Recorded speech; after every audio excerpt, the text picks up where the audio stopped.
ये कहानी है चंदनपुर गांव की, जहां लालची जमींदार लालचंद अपने ठेले पर 1500 की शाही चिकन बिरयानी बेचता था, जिसे सिर्फ अमीर लोग ही खरीद पाते थे।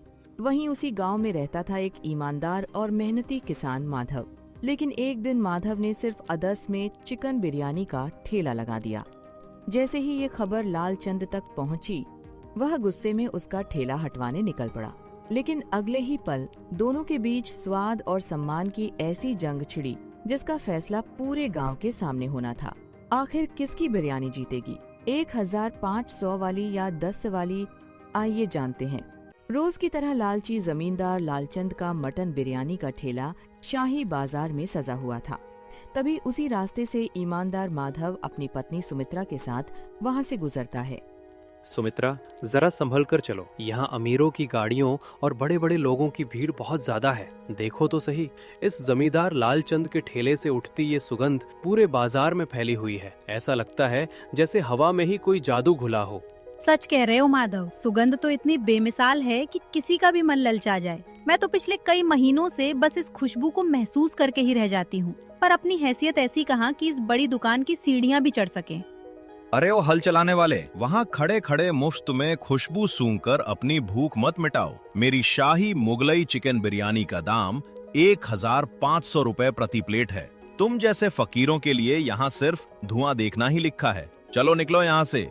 चौधरी साहब, तमीज से बात कीजिए। हम यहाँ भीख मांगने नहीं आए थे, बस रास्ते से गुजर रहे थे। एक दिन देखना, ईश्वर ने चाहा तो मेहनत के दम पर हम भी अपनी किस्मत जरूर बदलेंगे और ये अभिमान आपका यहीं का यहीं धरा रह जाएगा। अगले ही पल माधव और उसकी पत्नी सुमित्रा अपने छोटे से घर में बैठे होते हैं। तभी दोनों आपस में बातें करने लगते हैं। दोनों आप पार का। माधव, आप जमींदार से यूं बेकार में उलझ गए। भला ऐसे बड़े लोगों के मुंह कौन लगता है? वैसे मुझे भी कभी कभी लगता है कि अगर हम गरीब हैं तो क्या हमें अच्छी चीजें खाने या खुश रहने का कोई हक नहीं है? तुम उदास मत हो सुमित्रा। उस घमंडी लालचंद की बातें सीधे मेरे दिल पर तीर की तरह लगी है। मेरी जेब में आज भले ही सिर्फ 50 रुपए का सिक्का बचा हो, लेकिन मैं वादा करता हूँ कि तुम्हें एक न एक दिन सबसे स्वादिष्ट बिरयानी जरूर खिलाऊंगा। रहने भी दो माधव, आपके इस 50 रुपए में तो जमींदार की बिरयानी की आधी से आधी प्लेट भी नहीं आएगी। आप बस मुस्कुरा दिया करो। मेरे लिए वही सबसे बड़ी दावत है। हमें किसी के आगे हाथ फैलाने की जरूरत नहीं। हंसो मत सुमित्रा, ये सिर्फ दावत की बात नहीं बल्कि हमारी इज्जत का सवाल बन चुका है। मैं कल ही गांव के सबसे पुराने बावर्ची रामदीन बाबा के पास जाऊंगा और उनसे पूछूंगा कि कम पैसों में लजीज स्वाद कैसे पैदा किया जाता है। अगली सुबह माधव उम्मीद की एक नई किरण लेकर गांव के किनारे रहने वाले बुजुर्ग रामदीन बाबा के घर पहुंचता है। रामदीन बाबा प्रणाम। आज मैं आपके पास एक बहुत बड़ी उम्मीद लेकर आया हूँ। पूरे गांव में सब कहते हैं कि पुराने जमाने में आपके हाथ के बने खाने में ऐसी ताकत थी कि राजा महाराजा भी उंगलियां चाटते रह जाते थे। अरे माधव बेटा, उस जमींदार लालचंद ने तेरा अपमान किया है। ये खबर पूरे गांव में फैल चुकी है। वो लालचंद तो बस महंगे डिब्बों और झूठी शान का पैसा लेता है। खाने का असली स्वाद तो पैसों में नहीं बल्कि सही तरीके और लगन में होता है। बाबा, आप ही मुझे कोई ऐसा रास्ता बताइए कि मैं अपनी सुमित्रा की इच्छा भी पूरी कर सकूं और उस जमींदार का घमंड भी तोड़ सकूं। मेरी जेब में तो बस नाम मात्र के पैसे हैं। क्या इतने में कुछ चमत्कार हो सकता है? बिल्कुल हो सकता है बेटा। मैं तुझे मेरी खानदानी गुप्त रेसिपी की तरकीब बताता हूँ। ताज़ा साबित मसाले, थोड़ी सी दही, कड़क तले हुए प्याज और लकड़ी की धीमी आंच पर दिया गया दम। बस 10 रुपए की लागत में ऐसी चिकन बिरयानी तैयार होगी जो लालचंद की 1500 रुपए वाली बिरयानी को पानी पिला देगी। अगली ही सुबह माधव और सुमित्रा अपनी छोटी सी रसोई में रामदीन बाबा के बताए हुए तरीके से मटन बिरयानी बनाना शुरू कर देते हैं। माधव, मुझे तो अब भी यकीन नहीं हो रहा कि ये मिट्टी की पुरानी हांडी और थोड़े से घरेलू मसाले मिलाकर हम इतनी बेहतरीन बिरयानी बना सकते हैं। चारों तरफ कितनी कमाल की महक फैल रही है। मेरी तो भूख और बढ़ गई है। सुमित्रा, बाबा रामदीन ने कहा था कि धीमी आंच पर जब चावल और चिकन आपस में अपना स्वाद मिलाते हैं तो वही असली जादू बनता है। अब जरा धीरज रखो, बस 10 मिनट में हमारी अपनी मेहनत का रंग सामने आने वाला है। अरे वाह माधव, ये देखिए, एक एक दाना कितना खिला खिला और रंगीन दिख रहा है। इसकी खुशबू तो जमींदार की बिरयानी से भी कई गुना ज्यादा दिलकश और ताज़ा लग रही है। सच में बाबा का नुस्खा तो बेमिसाल निकला। चलो सुमित्रा, सबसे पहले तुम इसे चखकर देखो। अगर आज तुम्हारी आंखों में खुशी के आंसू आ गए तो समझो मेरी पूरी मेहनत वसूल हो गई और हमारा ये छोटा सा प्रयास सफल हो गया। अगले ही पल सुमित्रा बिरयानी का पहला निवाला चखती है और पहला कौर मुंह में जाते ही उसका चेहरा खुशी से खिल उठता है। माधव, ये तो सचमुच अद्भुत है। इतना नरम चिकन और मसालों का ऐसा बेहतरीन तालमेल मैंने जिंदगी में कभी नहीं चखा। अगर ये बिरयानी हम इतने कम खर्चे में बना सकते हैं तो सोचिए गांव के बाकी गरीबों को कितनी खुशी मिलेगी। तुमने बिल्कुल सही कहा सुमित्रा। जब हमारे गांव के आधे से ज्यादा लोग लालचंद की महंगी दुकान के आगे से भूखे पेट गुजर जाते हैं तो क्यों ना हम अपनी इस बिरयानी को बेहद सस्ते दाम में उन सभी तक पहुंचाएं। हाँ माधव, हम इसे मुनाफा कमाने के लिए नहीं बल्कि हर गरीब के चेहरे पर मुस्कान लाने के लिए बेचेंगे। हम अपनी इस खास बिरयानी का दाम सिर्फ 10 रुपए प्रति प्लेट रखेंगे ताकि बच्चा हो या बड़ा कोई भी इसे आसानी से खा सके।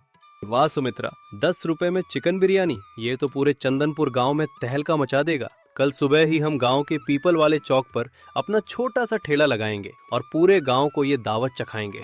फिर क्या था, अगले ही दिन माधव ने पीपल के पेड़ के नीचे अपना नया ठेला लगा लिया जिस पर बड़े बड़े अक्षरों में लिखा था 10 में मटन बिरयानी। आओ भाई आओ, चंदनपुर के इतिहास में पहली बार गर्मा गर्म मसालेदार और जायकेदार चिकन बिरयानी, वो भी मात्र 10 रुपए प्रति प्लेट। आइए और खुद चखकर देखिए असली स्वाद। अरे माधव, कहीं तुम्हारा दिमाग तो नहीं खराब हो गया है? 10 रुपए में तो आजकल ढंग की चाय नहीं मिलती। तुम 10 रुपए में चिकन बिरयानी कैसे दे रहे हो? इसमें जरूर कोई झोल या गड़बड़ लगती है। भैया, कोई झोल नहीं है, ये हमारी मेहनत और बाबा रामदीन का आशीर्वाद है। आप पहले एक प्लेट चखकर तो देखिए। अगर स्वाद में कोई कमी लगे या दिल को पसंद ना आए तो एक भी पैसा मत दीजिएगा। तभी दोनों ग्राहकों ने पहला निवाला चखा और पहला कौर मुंह में जाते ही उनके चेहरे खुशी से खिल उठे। अरे बाप रे, ये क्या बना दिया माधव तुमने? इतना जबरदस्त स्वाद, मसालेदार रसा और इतना नरम चिकन। भाई 1500 रुपए वाली दुकान तो इसके आगे पूरी तरह फेल है। मुझे तुरंत 4 प्लेटें और पैक कर दो। माधव के ठेले पर लोगों की भारी भीड़ जमा हो जाती है। जमींदार लालचंद का नौकर यह सब देखकर घबरा जाता है। फिर वह भागते हुए सीधा अपने सेठ लालचंद के ठेले पर पहुंच जाता है। मालिक, अरे ओ जमींदार साहब, गजब हो गया। बाजार में अपनी दुकान के ठीक सामने वाले चौक पर उस गरीब माधव ने 10 रुपए में चिकन बिरयानी बेचना शुरू कर दिया है और अपनी पूरी दुकान खाली पड़ी है। क्या बकवास कर रहा है बे? 10 रुपए में चिकन बिरयानी? क्या वो पागल हो गया है या अपने घर का सामान बेचकर रोड पर आ गया है? 10 रुपए में तो चिकन की एक बोटी भी नहीं आती। उसकी बिरयानी में जरूर कुछ मिलावट होगी। नहीं मालिक, कोई मिलावट नहीं है। मैंने खुद छिपकर एक प्लेट चखी थी, कसम से। ऐसा स्वाद तो अपनी 1500 रुपए वाली शाही बिरयानी में भी कभी नहीं आया। पूरा गांव अब माधव के ठेले पर लाइन लगाकर खड़ा है। खामोश, तेरी ये हिम्मत कि तू मेरी ही दुकान पर बैठकर उस फकीर की तारीफ करे? चल मेरे साथ, आज ही उस माधव का ठेला बंद करवाता हूँ, वरना मेरी बरसों पुरानी जमींदारी और ये महंगा धंधा चौपट हो जाएगा। अगले ही पल सेठ लालचंद अपने नौकर के साथ गुस्से में माधव के ठेले पर पहुंच जाता है। बंद करो ये सब नौटंकी। ओ माधव, तू लोगों को बेवकूफ बनाकर गांव का माहौल खराब कर रहा है। 10 रुपए में बिरयानी बेचकर तू बाजार के नियम तोड़ रहा है। बता, इसमें क्या घटिया सामान मिलाया है तूने? चौधरी लालचंद साहब, आप बेवजह गुस्सा हो रहे हैं। बाजार किसी एक का नहीं होता और न ही स्वाद पर सिर्फ अमीरों का अधिकार है। मैंने इसमें कोई मिलावट नहीं की, बस अपनी लगन और सही तरीका इस्तेमाल किया है।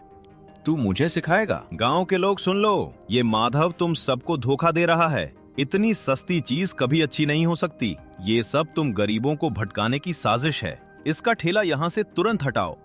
जमींदार साहब, आप शांत रहिए और बेवजह रोड़ा मत अटकाइए। हम लोग रोज आपकी दुकान पर ललचाई नजरों से देखते थे क्योंकि हमारे पास 1500 रुपए नहीं होते थे। आज माधव ने हमें इज्जत से पेट भरना सिखाया है। हम इसका ठेला बंद नहीं होने देंगे। अगले ही पल माधव की पत्नी सुमित्रा वहां पहुंच जाती है और पूरे आत्मविश्वास के साथ सबके सामने खड़ी हो जाती है। चौधरी साहब, अगर आपको लगता है कि हमारी बिरयानी में कोई कमी है या आपका स्वाद हमारी बिरयानी से बेहतर है तो बहस करने के बजाय क्यों ना एक निष्पक्ष मुकाबला हो जाए। मुकाबला? एक मामूली औरत और खेत में काम करने वाला किसान मुझसे मुकाबला करेंगे? हाहाकार मच जाएगा बाजार में। ठीक है, बताओ क्या शर्त है? आज तुम दोनों का घमंड मैं पूरे गांव के सामने तोड़ूंगा। शर्त बहुत सादी है जमींदार साहब। कल शाम इसी चौक पर गांव के पंच बैठकर दोनों बिरयानी चखेंगे, जिनकी आंखों पर पट्टी बांधी जाएगी। अगर आपकी 1500 रुपए वाली बिरयानी जीती तो हम गांव छोड़ देंगे, और अगर हमारी 10 रुपए वाली जीती तो आपको अपना दाम कम करना पड़ेगा। मंजूर है। कल शाम इसी जगह फैसला होगा कि असली बादशाह कौन है और कौन सिर्फ नौसिखिया है। तैयार रहना माधव, कल तुम्हारी इस 10 रुपए की दुकान का आखिरी दिन होगा।